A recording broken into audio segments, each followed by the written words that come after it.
እንግዲህ አንዳንድ የዋሆች ምስኪኖች ያው ይሄ ፎቶ በካሜራው በሞባይል የሚነሳውን ነገር ለማስወጣት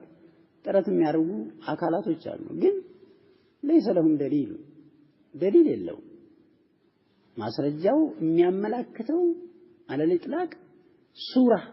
የሚባል ስያሜ እስከሰጠው ድረስ حرام ዶሩራ ከሆነስ እሱ ሌላ ጉዳይ ነው አላህ Subhanahu Wa Ta'ala ለዶሩራ ለችግር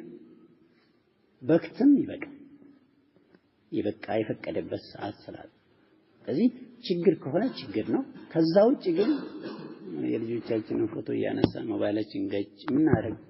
ከሆነ አንዳንዱ የሚስቱን ፎቶ አንስቶ ሞባይሉ ላይ ፊት ለፊት ያሳያል ይሄ ሻህዋ ነው ስሜት ነው እንደሚያደርግ እዚህ ለምን ያስፈልጋል ምንድነው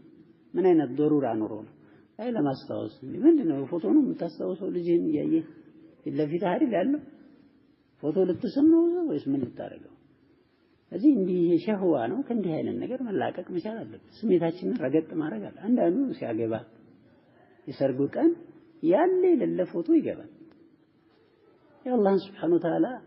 እንግዲህ ዘውስ አጅነቢ ወንዱ ሴቱ ይቀላቀላል አልበም ዝገዝቶ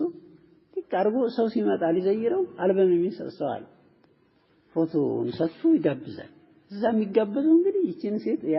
ይሄን ወንድ ማለት ነው የማይፈቀድ ሴት الله سبحانه وتعالى قل للمؤمنين يغضوا أبصارهم እያለ በዚህ መልኩ حرام ሌሎች حرامዎችን እንድንጋበዝባቸው ምክንያት ይሆናሉ